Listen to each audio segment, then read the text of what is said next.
Tyrus in a state of confusion, unsure whether the fairy before him was real or an illusion. The fairy's words seemed true to him. King Vagan, who has passed away, had many loyal followers. Tyrus thought that one of them might be planning to harm him. He quickly summoned the sub-commander Karis and told him, "I suspect there's a plot to kill me. I won't leave this chamber for the next 2 days. Place guards around and stay here too." He entered his chamber and locked the door from inside. 100 soldiers were dispatched to safeguard Tyrus' chamber under the sub-commander's orders. Meanwhile, Princess Jane sat by a stream near her tree house, and enjoyed watching colorful fish swimming in the water. A green parrot landed on a nearby tree, and she happily whispered to the parrot. Seeing a Ellora in the sky, Jane stood up. The Ellora flew down and said, "Here you're chatting with the parrot while soldiers are being sent by your uncle to end your life."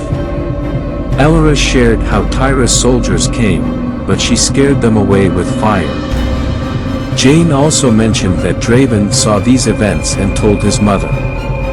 The Ellora explained that what's meant to happen in the world will happen, and in the midst of darkness, we find small blessings that restore our faith. Ellora reassured Jane that things will be alright, just believe and stay safe. Then, Ellora took flight into the sky. Ellora came down from the sky and landed on a stunning island surrounded by water. Ellora had a thought, even though I oversee the fairies of goodness, Athra granted me unique powers. So, I needed help from my fellow fairies. So, she called upon all her fellow fairies, and they gathered under Ellora's leadership. "We must win this competition, but we need everyone's cooperation," Ellora told them. "Nadia attacked the princess twice, and we've saved her twice." Then, something crossed her mind, and she turned to the wise fairy, Aaron.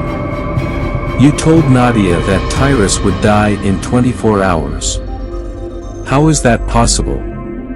Aaron, the wise fairy, chuckled and admitted, "I lied to her. I wanted to confuse her because she challenged us by threatening to kill the princess in 3 days." Ellora commented, "It would have been better if your lie were true." The Fairy of Wisdom advised them that Tyrus now needed an enemy. She explained that this would divert his attention from the princess to saving his own life. Ellora asked the Faith Fairy for help in uncovering whether Tyrus had any enemies. With a graceful wave of her hand, the Faith Fairy conjured a magical circle on a tree. As if by magic, a mirror appeared, revealing the image of Tyrus' wife. Excitedly, Faith Fairy said, "It seems that Tyrus have a nearby enemy. His wife, Lewis, involved in seeking revenge." Ellora was taken aback. Tyrus's own wife is trying to kill him.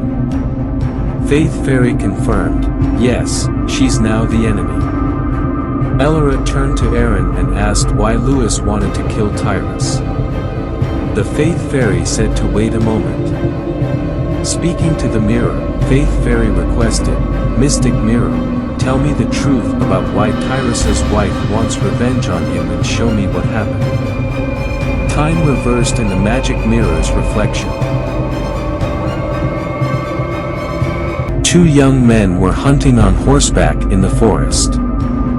One resembled Tyrus, looking about 25 years old. An arrow struck a deer, taking it down.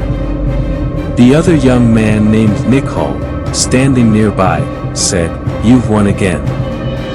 You're unbeatable." Tyrus responded, "You can't beat me in hunting, but I can't beat you in the hunt for love." He thought something to himself. Ignoring this, Nikhal said, "Let's end the hunt and head back to the castle." Tyrus said, "We can rest and then go. I'm thirsty. Check if there's a stream nearby and fetch some water. I'll wait under this tree." Nikhal walked toward a distant water stream. Tyrus rested against the tree, his eyes closed. A large python hung from a branch above him. Suddenly, the python fell, wrapping itself around Tyrus. He screamed, struggling to escape. The snake held him tight, preventing any movement.